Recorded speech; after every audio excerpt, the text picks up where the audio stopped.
आपको लगता है कि बैंक आपका दोस्त है? गलत। बैंक कभी नहीं चाहता है कि आपका लोन कभी खत्म हो। क्यों? क्योंकि उनका बिजनेस मॉडल ही इस बात पर चल रहा है कि आप जिंदगी भर लोन भरते रहें। आप अपनी मेहनत की कमाई को उनको ईएमआई के रूप में हर महीने देते रहें। वो चाहते हैं कि आप फाइनेंशियल फ्रीडम में नहीं बल्कि फाइनेंशियल स्लेवरी में जीते रहें। लेकिन क्या होगा अगर मैं आपको कहूं कि इन सिस्टम में कुछ लूप होल है जो बैंक कभी नहीं चाहेगा कि आपको पता लगे, और इनका इस्तेमाल हर अमीर इंसान करता है। तो आज के इस क्लास में मैं आपको 9 ऐसे सीक्रेट तरीके बताऊंगा जिससे आप बहुत कम समय में ईएमआई के इस जाल से बाहर निकल सकते हैं, और लास्ट में 2 एडवांस ऐसे तरीके बताऊंगा जिससे सुनकर आपके होश उड़ जाएंगे। तो अगर आप भी इस जाल से निकलना चाहते हैं तो इस वीडियो को लास्ट तक जरूर देखिएगा, और हो सकता है कि वीडियो थोड़ा सा लंबा हो, अभी आप नहीं देख पाए तो अपने पास सेव करके रख लीजिएगा या किसी को शेयर कर दीजिएगा ताकि ये वीडियो कहीं आपसे मिस ना हो जाए।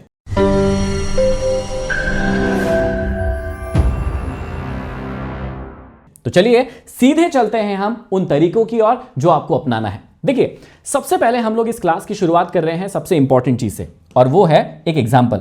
अब इस एग्जाम्पल को मैं एक रैंडम एग्जाम्पल ले रहा हूं, लेकिन आपको मेरे साथ साथ एक डायरी और एक पेन या फिर आप अपने मोबाइल में भी हिसाब किताब कर सकते हैं, क्योंकि ये बहुत ज्यादा जरूरी है। अब समझिएगा कि हम एक रोहित नाम का एक लड़का ले रहे हैं जिसके ऊपर ये कहानी बना रहे हैं। इसका एक लोन का अमाउंट लिया है मैंने, जैसे मान लीजिए 20 लाख इसने होम लोन लिया था। इसकी रेट ऑफ इंटरेस्ट जो थी वो 8.5% की थी पर एनम। इसने 20 साल का टेन्योर सेलेक्ट किया था कि 20 साल में मैं इस लोन को चुकाऊंगा। अब समझिएगा, इसकी ईएमआई जो है वो आ रही है अप्रॉक्स 17,356 रुपए। टोटल पेमेंट है 20 साल के बाद। जो 20 साल के बाद ये पेमेंट करेगा वो प्रिंसिपल के साथ और इंटरेस्ट के साथ वो करेगा 41,65,000 रुपए। अब इसमें आपको लूप होल्स बताता हूं, शानदार लूप होल्स जिसको सुनकर आपको मजा भी आ जाएगा, और एक्चुअल में ऐसे प्रैक्टिकल इंप्लीमेंट करने वाले लूप होल्स बताऊंगा जो अगर आपने इंप्लीमेंट कर लिए तो क्या कमाल होने वाला है इस वीडियो में आप देखने वाले। समझिएगा, अब अगर इसी सिनेरियो के साथ ये रोहित चलता रहा, अगर 20 लाख लोन है, 8.5% इंटरेस्ट है, 20 साल में भरने वाला है, तो इसके साथ दिक्कत क्या होने वाली है कि 20 लाख तो इसने लोन लिया था, 20 साल के लिए लिया था, 8.5% इंटरेस्ट था, 21,65,000 के करीब तो ये सिर्फ बैंक को दे देगा। इसने एक घर खुद खरीदा और एक गिफ्ट में दे दिया, किसको? बैंक को, कि भाई आप ये एक गिफ्ट में मेरी ओर से घर ले लो, है ना। अगर ऐसा ही चलता रहा तो ये होने वाला है आपके साथ भी। आप क्या कीजिए, आप भी अपना अगर एक लोन है, 2 लोन है, उनका अमाउंट लिख लीजिए, कितने सालों के लिए लिया है वो लिख लीजिए, और कितनी रेट ऑफ इंटरेस्ट है वो लिख लीजिए, और फिर जो आगे बताने वाला हूं उसके साथ जो चेंजेस है वो देखिएगा। पहली मेथड जो आप यूज कर सकते हैं या करना ही चाहिए वो है 13 मंथ रूल। ये बहुत ही पावरफुल रूल है, और इस पावरफुल रूल से क्या होने वाला है, कितना बड़ा ड्रामेस्टिक चेंज आने वाला है, इसको समझिएगा। देखिए, आप हर महीने अपना इंटरेस्ट पे करते हैं, 12 महीने होते हैं तो 12 महीने की 12 इंटरेस्ट पे करते हैं। आपको इसी साल से एक एक्स्ट्रा चीज करनी है, वो है 13th मंथ की ईएमआई भरना है। अब आप कहेंगे कि 12 ही महीने होते हैं तो 13 महीने की ईएमआई कैसे भर सकते हैं? देखिए, इसको मैं सिंपल बताता हूं। 12 महीने तो होते हैं, लेकिन आपको क्या करना है, एक एक्स्ट्रा महीने की ईएमआई। देखिए, थोड़ा थोड़ा करके आप कहीं से पैसा जमा करते ही हैं, तो आपको 12 महीने की ईएमआई तो भरना ही है, लेकिन एक और एक्स्ट्रा ईएमआई भर देना है, ठीक है। तो वो 13वें महीने की ईएमआई हो जाएगी आपके लिए। एक एक्स्ट्रा महीना जमा करते हैं तो 20 साल का लोन था आपका। अगर आप हर महीने इसी प्रकार से एक्स्ट्रा, हर साल अगर इसी प्रकार से सिर्फ एक एक्स्ट्रा ईएमआई भरेंगे तो देखिएगा अंतर आएगा कि ये 20 साल का जो लोन है वो 17 ही साल में खत्म हो जाएगा, और लगभग 4.5 लाख रुपए का आपका ब्याज भी बचेगा। कितनी पावरफुल चीज है ये, इसको सिर्फ आप सोचिएगा मत, इसको इंप्लीमेंट भी कीजिएगा। पहला तरीका, 12 महीने की ईएमआई नहीं भरना है आपको, 13 महीने की भरना है। और 13 महीने की कैसे भरना है? किसी भी एक महीने आपको एक एक्स्ट्रा ईएमआई भरना है हर साल में। पहला तरीका जो आपको अप्लाई करना है। अब देखिए, ये वाली मेथड तो आप इस्तेमाल कर ही सकते हैं, लेकिन इससे एक और एडवांस मेथड बताता हूं। इसमें क्या हो रहा है, सिर्फ आपका 2-3 साल बच रहा है, लेकिन इससे एक और पावरफुल, अगर आप इसको कर सकते हैं इसको कीजिए, नहीं तो इससे एक और पावरफुल चलते हैं। देखिए, आप 5% स्टेप अप मेथड का इस्तेमाल कर सकते हैं। आपने पावर ऑफ कंपाउंडिंग सुना होगा बिल्कुल, लेकिन उसका ही इस्तेमाल हम रिवर्स में लोन के अंदर कर रहे हैं, कि आप लोन में पावर ऑफ कंपाउंडिंग का इस्तेमाल करेंगे। कैसे? हर साल हर व्यक्ति की सैलरी में कुछ ना कुछ बढ़ोतरी होती है, ठीक है। आप क्या कर सकते हैं कि ईएमआई वही रखते थे अभी तक, आप अब अपनी सैलरी के बढ़ने पर अपनी ईएमआई में 5% का इंक्रीमेंट कर सकते हैं। जैसे रोहित के साथ क्या हुआ, 17,356 की इसकी ईएमआई आ रही थी। अगर इसकी सैलरी बढ़ती है तो उस अकॉर्डिंग अगर ये अपनी ईएमआई में 5% की बढ़ोतरी कर देता है तो ये कितनी हो जाएगी 18,200 रुपए। उसका जो 20 साल का लोन है ना भाई साहब, वो 12 साल में ही खत्म हो रहा है। ये है पावर ऑफ कंपाउंडिंग। कहां? लोन में आपने इसको इस्तेमाल कर लिया।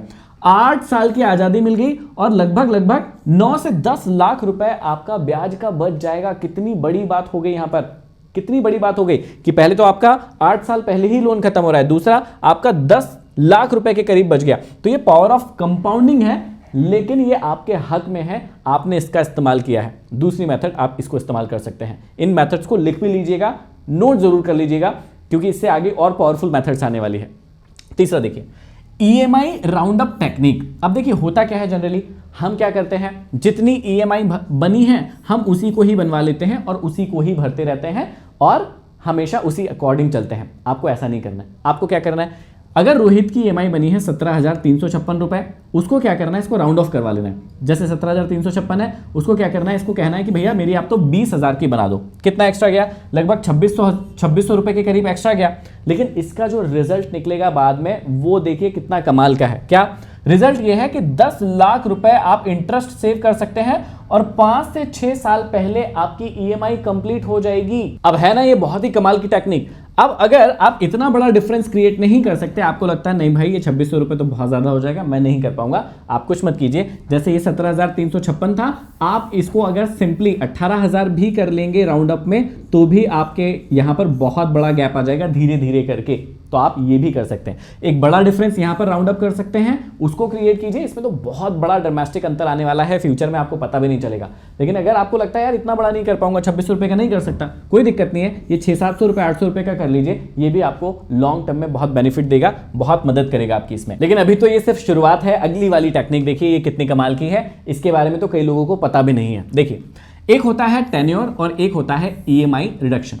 होता यह है कि मान लीजिए 1 साल 1.5 साल आपको ईएमआई भरते भरते हो गया और कहीं से ना आपके पास एक्स्ट्रा पैसा आया। मान लीजिए कि दीपावली पर आपको एक्स्ट्रा बोनस मिल गया, या आपकी सैलरी में काफ़ी अच्छा इंक्रीमेंट हो गया, या कहीं आपने कोई एसआईपी चल रखी थी वहाँ पे बहुत अच्छा प्रॉफिट हो गया, कहीं से भी एक्स्ट्रा पैसा आया है। अब मान लीजिए कि इस व्यक्ति के पास, इस रोहित के पास में 1 लाख रुपए जो है वो ज़्यादा आ गए कहीं से, और ये बैंक के पास गया कि सर मैं 1 लाख रुपए एडवांस जमा करना चाहता हूँ। बैंक आपको 2 ऑप्शन देती है। पहला, बैंक आपको कहती है कि भाई आप टेन्योर कम करवाना चाहते हैं या ईएमआई को कम करवाना चाहते हैं। सुनने में क्या अच्छा लगता है कि भाई साहब आप मेरी ईएमआई का जो अमाउंट है ना उसको कम कर दो। कैसे? जैसे इसका ईएमआई का अमाउंट कितना था, 17,365 रुपए। तो कई लोग मतलब 90% लोग क्या गलती करते हैं पता है, वो अपनी ईएमआई को कम करवा लेते हैं। उनको लगता है यार हर महीने का बोझ कम हो जाएगा तो मैं इसको कम करवा लेता हूं। आपको ये गलती नहीं करनी है। आपको कभी भी, सॉरी इधर लिख दिया मैंने, आपको ईएमआई कम करने वाला ऑप्शन कभी नहीं चुनना चाहिए, क्योंकि वो दिखने में अच्छा दिख रहा है कि हर महीने पहले मेरी 17,000 ईएमआई जा रही थी, अब 15,000 जाएगी या 14,000 जाएगी। आपको ऐसा लगता है।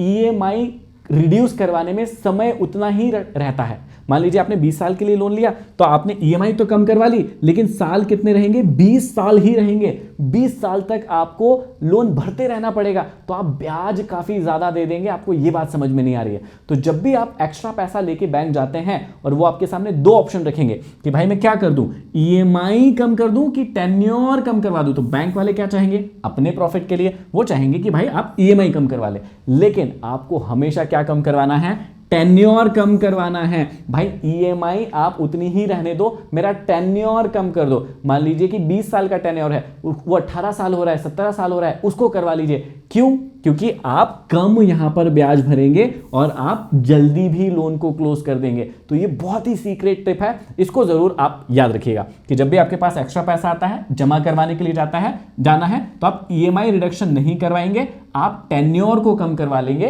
ताकि आपका समय भी कम हो जाएगा और मेन चीज ये है कि आपको कम ब्याज लगेगा। मेन खेल है ब्याज का। चलिए अब अगली ट्रिक देखिए, स्नोबॉल मेथड। ये सबसे शानदार है। आपको क्या समझना है कि स्नोबॉल मेथड कैसे होती है कि आप ना अलग अलग प्रकार के लोन लेकर रख लेते हैं कि भाई मैंने एक मोबाइल लोन ले लिया, एक क्रेडिट कार्ड लोन ले लिया, एक होम लोन ले लिया। तो एक्चुअल में क्या होता है ना, जब बहुत ज़्यादा लोन आपके पास हो जाते हैं तो आपका दिमाग काम नहीं कर रहा होता है, तो उस समय में आपको स्नोबॉल मेथड का इस्तेमाल करना चाहिए। आपके पास जो भी एक्स्ट्रा पैसा आता है, आपको सबसे पहले उससे जो भी छोटे छोटे से लोन है, मान लीजिए कि आपका ये वाला लोन आपको सबसे छोटा लग रहा है, तो सबसे पहले आपको इसको खत्म करना है। इससे साइकोलॉजी क्या होगी आपकी कि यार मेरे पास 3 लोन चल रहे थे, एक लोन खत्म हो गया पूरा का पूरा, तो मेरे पास कितने बचे हैं, 2 लोन बचे, इसके बाद ये वाला खत्म हो गया, एक ही लोन बचा है। तो सबसे पहले आपको क्या करना चाहिए, ये वाले मेथड में मतलब स्नोबॉल मेथड में क्या होता है, जो सबसे छोटा वाला लोन है उसको फटाक से खत्म कर दीजिए ताकि आपकी लोन्स की संख्या कम हो जाए। ये ट्रिक कब इस्तेमाल करेंगे, जब आपके पास एक से ज्यादा लोन होंगे। एक और ट्रिक समझिएगा, एवलांच मेथड का भी आप इस्तेमाल करेंगे जब आपके पास एक से ज्यादा लोन होंगे। अगर आप 1, 2, 3, 4 लोन है तो दोनों मेथड में से जो आपको अच्छी लगती है उसका इस्तेमाल कर सकते हैं। तो एवलांच मेथड में क्या होता है, आप सबसे पहले उस लोन को क्लियर करते हैं जिसका रेट ऑफ इंटरेस्ट सबसे ज्यादा हाई चल रहा हो, चाहे अमाउंट कम भी क्यों ना हो। लेकिन अगर रेट ऑफ इंटरेस्ट हाई लगेगा ना तो आप बहुत सारे पैसे सिर्फ ब्याज में दे देंगे। तो यहां पर एवलांच मेथड क्या कहती है, जिस भी लोन पर रेट ऑफ इंटरेस्ट बहुत ज्यादा चल रहा हो, जैसे क्रेडिट कार्ड में ये अक्सर होता है कि आपका रेट ऑफ इंटरेस्ट बहुत ज्यादा लगता है, तो आप क्या कीजिए, अगर आपके पास एक्स्ट्रा पैसा आया है, सबसे पहले आपको इसको खत्म करना है, ज्यादा से ज्यादा पैसे इसमें डाल देना है ताकि ये खत्म हो जाए तो आपका ज्यादा ब्याज जाना बंद हो जाए या खत्म हो जाए, ताकि आपको रिलीफ मिलेगा। अब यहां खत्म नहीं हुई गाड़ी, अब इससे और आगे आगे और एडवांस मेथड आएगी। देखिएगा, मजेदार चीज देखिएगा, लोन रिस्ट्रिक्शंस या बैलेंस ट्रांसफर। अब ये बहुत ही कमाल की चीज है। देखिए, इसको समझाने से पहले मैं एक और मेथड आपको समझाता हूं, फिर इस पर आऊंगा। देखिए, सबसे पहले आप समझिए द फाउंड मनी रूल। ये बहुत ही इंपॉर्टेंट चीज है। क्या होता है कि दिवाली बोनस या टैक्स रिफंड मिला या किसी से उधार दिया था वो वापसी आया, तो मोस्टली लोग क्या करते हैं, दिवाली के पैसे को या फिर कोई एक्स्ट्रा पैसा आया है तो उससे कोई नई चीज खरीदने के बारे में सोचते हैं कि यार बहुत दिनों से लोन भर रहे हैं, चलो ये पैसा आया है हम इससे ये चीज खरीद लेते हैं। आपको ऐसा नहीं करना है। इस पैसे को पार्टी में नहीं उड़ाना है या ऐसी जगह लगाना नहीं है जहां पर कोई काम नहीं है।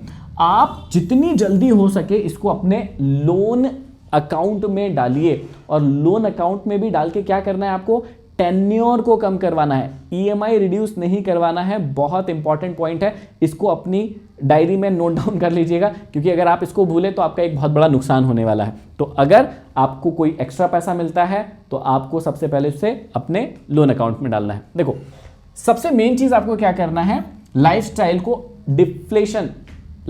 का डिफ्लेशन करना पड़ेगा। मोस्टली क्या होता है कि हम लोन भी ले लेते हैं और उसके बाद अपनी जिंदगी और मौज से काटते रहते हैं, है ना। लोन भरने के लिए हमारे पास पर्याप्त पैसा नहीं है, हम ब्याज भी दे रहे हैं फालतू में, ज्यादा से ज्यादा ब्याज दे रहे हैं बैंक को, और हम अपनी लाइफस्टाइल को भी खत्म नहीं करें। अगर आप चाहते हैं एक बढ़िया जिंदगी जीना, एक लोन फ्री जिंदगी जीना, और जल्दी से जल्दी ये चाहते हैं, तो आप कहेंगे भाई मेरे पास एक्स्ट्रा पैसा कहां से आएगा। आप मान लीजिए कि सप्ताह में या 1 महीने में कहीं पार्टी करने के लिए जा रहे थे, आप क्या कीजिए, थोड़ा सा अपने आप को गरीब बना लीजिए कुछ समय के लिए। जीवन भर के लिए गरीब बनाने के लिए नहीं कह रहा हूं, सिर्फ तब तक के लिए जब तक आपका ये लोन कंप्लीट नहीं हो जाए। आपको लग रहा है कि यार ये मोबाइल तो चल रहा है लेकिन नया मोबाइल ले सकता हूं क्योंकि ये थोड़ा हैंग हो रहा है। भाई साहब, उस हैंग फोन को चला लीजिए, जो एक्स्ट्रा पैसा है ना उसको वो टेन्योर कम करवा लीजिए, कोई दिक्कत वाली बात नहीं है। ये हैंग फोन चल जाएगा लेकिन हैंग लोन नहीं चलेगा, हैंग ईएमआई नहीं चलेगी, वो आपको हैंग कर देगी। तो इस प्रकार के जितने भी खर्चे आप एक्स्ट्रा कर रहे हैं, आप अपने नोट डाउन कीजिए कि भाई मेरे ये एक्स्ट्रा खर्च हो रहे हैं, मैं इसको कुछ समय के लिए कट कर सकता हूं, और कट करके ये जो पैसा बचा है उसको यहां पर डाल सकता हूं। अब 2 एडवांस चीज समझाने वाला हूं प्लस वो वाली चीज समझाने वाला हूं, उसको ध्यान से देखिएगा, बड़ी ही कमाल की चीज है, क्योंकि इतना बड़ा सीक्रेट आपको कोई नहीं बताएगा, ये समझिएगा। देखो, एडवांस मेथड में पहला, जब भी आप टाइम पर लोन पे करते हैं तो देखो, लोन जब लेने जाएंगे तो आपका एक सिविल स्कोर होता है। अगर आपका सिविल स्कोर अच्छा है तो ही बैंक आपको लोन देती है, पहली चीज ये आपको पता होगा।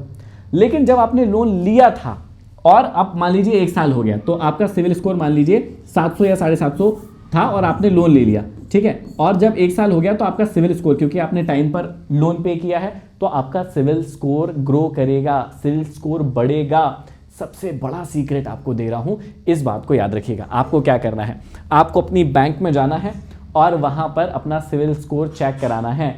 बैंक्स टाइम टू टाइम अगर आपका सिविल स्कोर अपडेट होता है, क्योंकि आजकल तो ये हर बैंक में लागू भी हो गया है कि अगर किसी व्यक्ति का सिविल स्कोर अच्छा होता है तो उसका जो रेट ऑफ इंटरेस्ट एक्चुअल में लगना था, मान लीजिए किसी व्यक्ति का 9% का रेट ऑफ इंटरेस्ट चल रहा है जब उसने लोन लिया था, 700 सिविल स्कोर था, अगर उसने इसको टाइमली पे किया और उसका सिविल स्कोर बढ़ के 800 हो गया, यहाँ पे सिविल स्कोर 800 हो गया, क्या फायदा मिलेगा? आप बैंक जाइए और मैनेजर से मिलिए और पता कीजिए कि भाई साहब मेरा सिविल स्कोर बढ़ता जा रहा है या बढ़ गया है, तो क्या मेरी रेट ऑफ इंटरेस्ट जो मुझ पर लग रही है वो कम हो जाएगी? ऐसा होता है। वैसे तो बैंक में आजकल ये मैंडेट कर दिया है, मतलब बहुत सारी बैंक्स अपने आप सिविल स्कोर बढ़ने पर आपका रेट ऑफ इंटरेस्ट कम कर देती है। या आजकल ये भी हो गया है, अगर आपके साथ नहीं हुआ है तो आने वाला है इस बैंकिंग सिस्टम में। क्या आने वाला है?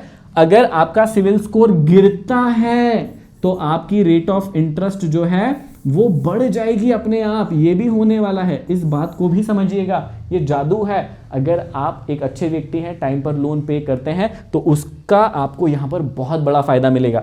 और अगर ये मिल गया कि भाई 9% आपका था और 8.25 हो गया या थोड़ा भी कम हुआ, इससे आपके ब्याज पर एक बहुत बड़ा असर पड़ेगा। ये मैं आपको लिखित रूप में दे रहा हूँ। ये बहुत ही कमाल की चीज़ है जो बहुत कम लोगों को पता होता है। तो अभी आप क्या कीजिए, इस वीडियो को देखने के बाद क्या कीजिएगा, अपना सिविल स्कोर जब आपने लोन लिया था तब क्या था उसे जानिएगा। अभी आपका सिविल स्कोर क्या बढ़ा है, कितना हुआ है, उसे चेक कीजिएगा। अगर बढ़ा है तो आपको अपनी ब्रांच में ज़रूर जाना चाहिए जहाँ से लोन लिया है और उनसे डिस्कशन करना चाहिए कि मेरा ये सिविल स्कोर बढ़ा है तो क्या मेरे को यहाँ पर रेट ऑफ इंटरेस्ट जो मेरा चल रहा है वो कम होगा क्या? ऐसी कोई सुविधा है क्या बैंक में? एक बार आप ज़रूर बात कीजिएगा। इससे भी एक और मज़ेदार चीज़ बताता हूँ जो कमाल की है, एडवांस है लेकिन मज़ेदार है। देखिए इसमें क्या होगा कि जब आप लोन लेते हैं तो 2 प्रकार की रेट होती है। इसको बड़े ही डिटेल से और ध्यान से समझिएगा। अब ये वाली चीज़ तो आपके लिए कमाल की है, फायदे की है, इसे समझिएगा। देखिए जब भी आप लोन लेने के लिए जाते हैं तो 2 प्रकार की रेट होती है। पहला होता है फ्लोटिंग रेट और दूसरी होती है फिक्स्ड रेट। ये समझ लिया तो समझ लीजिए कमाल है। अभी अगर आपने ऑलरेडी लोन ले लिया है तो भी ये आपके काम का है, अगर आप लेंगे भविष्य में लेंगे तो भी ये आपके लिए बहुत कमाल की चीज़ है। जब भी आप बैंक जाएंगे तो आपसे 2 प्रकार की रेट के बारे में पूछा जाएगा। अब नॉर्मल व्यक्ति को ये ट्रिक पता ही नहीं होती है क्या कि मैं फिक्स रेट रखूं या फ्लोटिंग रेट रखूं। अब व्यक्ति सुनने में फिक्स रेट अच्छा लगता है कि नहीं भाई फिक्स रेट रख लो आप, तो बस मैं तो फिक्स रेट पर दे दूंगा और ठीक है भैया, ऐसा लोगों को लगता है, इसलिए लोग फिक्स रेट पर कभी भी लोन ले लेते हैं। लेकिन आपको एक सीक्रेट बता रहा हूं, आपको कभी भी फिक्स रेट पर लोन नहीं लेना चाहिए, आपको हमेशा फ्लोटिंग रेट पर लोन लेना चाहिए। या ऑलरेडी अगर आपने ले लिया है तो इसको भी चेंज कर सकते हैं, मैं बताता हूं कैसे, समझिएगा। सबसे पहले आपको यह समझना है कि फिक्स रेट पर, अभी जो मैंने आपको एक ऑप्शन बताया था कि आपने मान लीजिए 10 लाख रुपए का लोन लिया, या हम रोहित का ही एग्जांपल लेते हैं, मान लीजिए उसने 20 लाख रुपए का लोन लिया है। अब अगर वो चाहे तो समय के पहले इस लोन को पे कर सकता है कि भाई मेरे पास पैसा आ गया है और मैं समय से पहले अपने लोन को पे करना चाहता हूं। सुनिएगा बहुत ध्यान से, अगर आपने भाई समय से पहले लोन पे करने के बारे में सोचा, अगर आपकी फिक्स रेट ऑफ इंटरेस्ट है तो आप पे तो कर देंगे, लेकिन यहां पर आप पर पेनाल्टी लगेगी। बैंक की टर्म कंडीशन के अकॉर्डिंग जो 2 से 5% के करीब हो सकती है, आपको ये पेनाल्टी भरना पड़ेगा। इस बात को समझ लीजिएगा, है ना। और फ्लोटिंग रेट में क्या होता है, यहां पर आप कोई भी एक्स्ट्रा पेनाल्टी नहीं देना है। आप अगर चाहते हैं कि भैया मैं 20 लाख रुपए है मेरे पास, लोन लिया है, लेकिन मेरे पास 1 साल 2 साल के बाद में ये पैसा जितना बाकी था वो आ गया है, वो अमाउंट आ गया है और मैं एक साथ आपके लोन को पे करना चाहता हूं, मेरा लोन खत्म करना चाहता हूं, तो फ्लोटिंग रेट में क्या होगा, जब आप लोन भरने के लिए जाएंगे तो आप लोन क्लोज भी कर पाएंगे, प्लस आपके ऊपर कोई पेनाल्टी नहीं लगेगी। इस बात का भी मजा है। प्लस एक और चीज का मजा दिखाता हूं। ये बात तो आई होप आप समझ गए होंगे, फ्लोटिंग रेट और फिक्स रेट का कमाल समझ गए होंगे। अब मैंने एक और चीज बताई थी यहां पर इसके बारे में, ठीक है। अब यहां पर एक बात समझना है आपको कि अगर आपको एक बार अपनी बैंक में जाके पता करना, तो ये वही वाला पॉइंट है लेकिन थोड़ा सा दूसरे तरीके से समझाता हूं।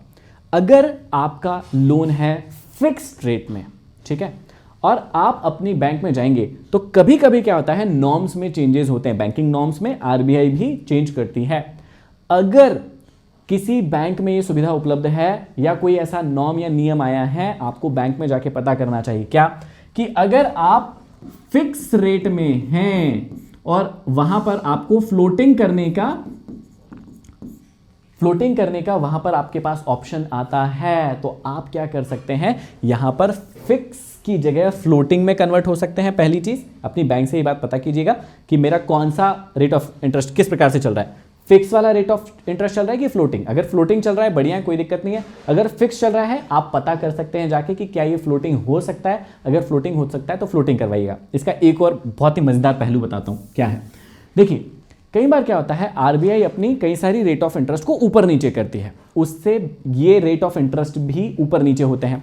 जैसे मान लीजिए आपने फिक्स रेट ऑफ इंटरेस्ट लेके रखा है, तो ये है 9%, तो आपको 9% का ब्याज 20 साल के लिए लोन लिया है तो 20 साल तक के लिए भरना पड़ेगा। अगर आपने फोरक्लोज किया मतलब पहले क्लोज कर दिया तो आपको एक पेनल्टी देनी पड़ेगी। इतनी बात आपको समझ में आ गई होगी। लेकिन अगर आरबीआई ने कोई चार्जेस कम किए हैं जिसकी वजह से बैंकिंग के अंदर आपने जब लोन लिया था तो 9% था, लेकिन बाद में अगर ये 8.5% हो गया, समझिएगा, अगर आपने फ्लोटिंग रेट ऑफ इंटरेस्ट रखा है तो ये आपका 9% नहीं रहेगा, वो 8.5% हो जाएगा। और कई बार देखो अभी तो बैंकिंग इंडस्ट्री इतनी डेवलप हो गई है कि वो खुद से रेट ऑफ इंटरेस्ट चेंज कर देती है। सीक्रेट ये है, अगर आपको नहीं पता कि भाई क्या चल रहा है तो पहली बात तो बैंक से पता करना चाहिए आपको। दूसरी बात, हर साल की आपको स्टेटमेंट लेना चाहिए, लोन स्टेटमेंट लेना चाहिए, उसमें देखना चाहिए मेरा रेट ऑफ इंटरेस्ट क्या था, क्या चल रहा है। अगर फ्लोटिंग है, पहले मैंने 9 में लिया था, अब अगर आरबीआई की कोई गाइडलाइन में चेंजेस आए हैं, कोई रेट ऑफ इंटरेस्ट ऊपर हुए हैं नीचे हुए हैं, तो उसके अकॉर्डिंग अगर कम हुआ है तो मेरे वाले में कम लग रहा है या नहीं लग रहा है, आप अपनी ब्रांच में जाकर बात कर सकते हैं। क्योंकि ये जो 0.5 या 0.75 का जो अंतर आएगा या 0.25 का जो अंतर आएगा ना, ये आपके टोटल ब्याज के पैसे में एक बड़ा इंपैक्ट लेके आएगा, एक बड़ा अंतर लेके आएगा। ये बात आपको बहुत ध्यान से समझना है। अब सिर्फ इस वीडियो को देखने से लोन खत्म नहीं होगा, जो मैंने एक्शनेबल टिप बताई है उसको आपको इस्तेमाल करना होगा और आपको बैंक जाकर अपनी रेट ऑफ इंटरेस्ट पता भी करना होगा, कौन सी है कौन सी नहीं है, और एक्शन लेना होगा। जितने भी तरीके बताए हैं उनमें से जो भी तरीके आप अप्लाई कर सकते हैं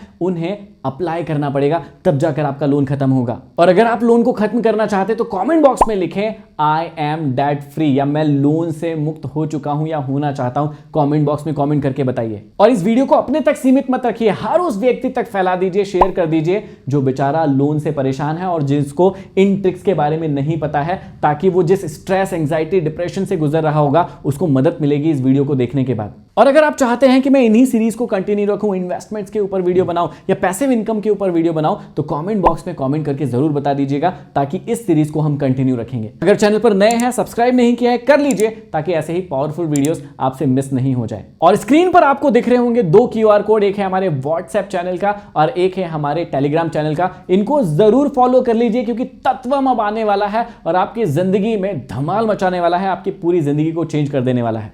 अगले वीडियो में फिर मिलते हैं, तब तक के लिए आप सभी का बहुत बहुत धन्यवाद।